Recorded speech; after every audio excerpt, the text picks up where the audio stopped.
Panama's cool climate towns offer fresh air, peaceful living, and a slower lifestyle, with real value when the location fits the life you want.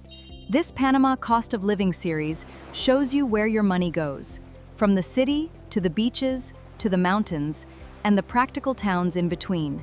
Welcome to The Explainer. Today, we're diving into a really fascinating shift in how people are choosing to live and spend their money abroad. We're zeroing in on the specific allure of Panama's cool climate towns. Places like Boquete, Volcán, and El Valle are drawing in a very specific kind of person. You know, people looking to trade that high-heat, high-intensity city lifestyle for something just a bit more grounded. But listen, we aren't just here to look at pretty mountain views today. Our mission is to really unpack the data and uncover the true costs of mountain living. We're going to find out exactly what it takes financially to live in the Panamanian Highlands. So it's literally the first thing everyone asks, isn't it? Is mountain living actually cheaper? There's this super common assumption out there that packing up and moving to rural Central America just automatically equals massive across-the-board financial savings. People picture dirt cheap rent, paying just pennies for groceries, and basically living a life totally free from financial stress. But as we dig into the source material today, we're going to see that this assumption, it requires a major reality check. All right, let's just go ahead and shatter this myth right now. Moving to the mountains does not guarantee a rock-bottom budget. The expectation rarely matches the reality here. The data shows us that in places like Boquete or Santa Fe, your monthly spend is dictated way more by your lifestyle fit than by the actual square footage of your home. Now, you can absolutely find real savings, for sure, but you have to live simply, shop at the local markets, and basically accept fewer city conveniences. If you try to transplant a premium, high-consumption lifestyle right into a rural mountain town, well, you might actually end up spending more than you did back home. Okay, here is our roadmap for today.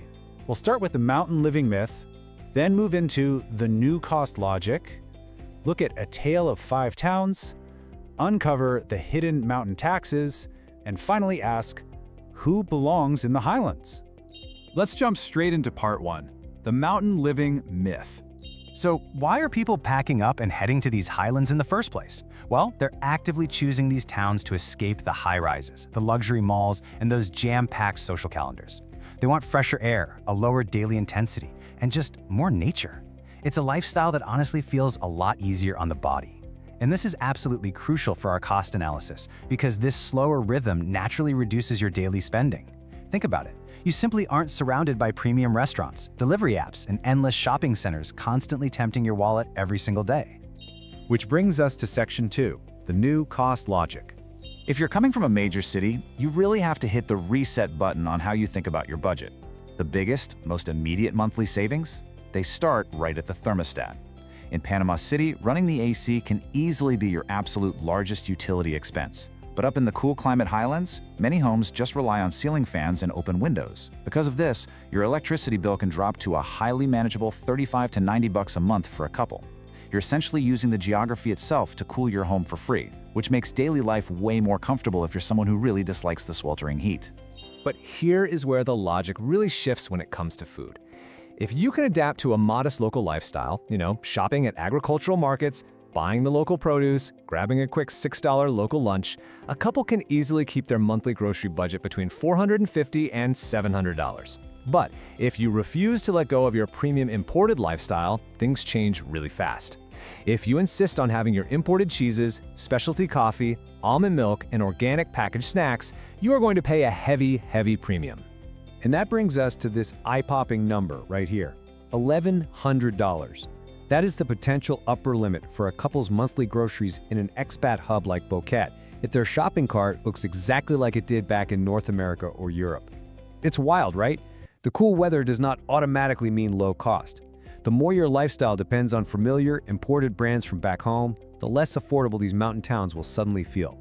Moving right along to section 3, A tale of 5 towns. Let's map this out geographically, because budgets swing wildly depending on how developed and remote a town is. This table shows the estimated monthly budget for a comfortable couple. Look at the top end. You've got Boquete ranging from $2,300 all the way up to $3,500. Now compare that directly to Santa Fe down at the bottom, which drops to between $1,500 and $2,400. That is a massive difference. It just proves that the mountains aren't just one single, uniform financial experience. The specific town you choose completely dictates your bottom line. And those budget gaps perfectly reflect the trade-offs of each spot.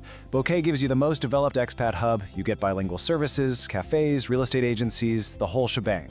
It's definitely a softer landing, but it demands a premium. Then you have Volcán and Cerro Punta, which offer amazing housing value and fresh agricultural produce, but they're much quieter and really demand a more local lifestyle. El Valle gives you this gorgeous scenic beauty, but with decent access back to the city. And Santa Fe, well, it's beautifully affordable and totally nature-focused, but it is highly remote and requires you to be pretty darn self-sufficient. Now, let's talk about the gotchas in Section 4, the hidden mountain taxes. This is the stuff that catches newcomers totally off guard. If you're only looking at cheap rent, you are missing half the picture. The mountain terrain brings some seriously sneaky expenses. For starters, you'll almost certainly need to own a vehicle. And let me tell you, mountain roads, rain, and steep hills wear down your brakes, tires, and suspension way faster than normal city driving. On top of that, rental inventory in these smaller towns is actually pretty limited, meaning you might end up overpaying just because there are so few decent options. Oh, and if you're a remote worker, you absolutely have to budget for backup internet connections because mountain weather will easily disrupt your primary signal. But you know what the absolute most surprising hidden cost of living in Panama's cool climate towns is? Humidity and moisture. It's the hidden enemy of the mountains. Cooler, wet climates require constant, daily vigilance. Because if you don't actively manage the moisture, this beautiful mountain environment will quietly, slowly ruin your home. And dealing with that moisture, it comes with a very real price tag. You're looking at an upfront cost of $150 to $350 just to buy dehumidifiers.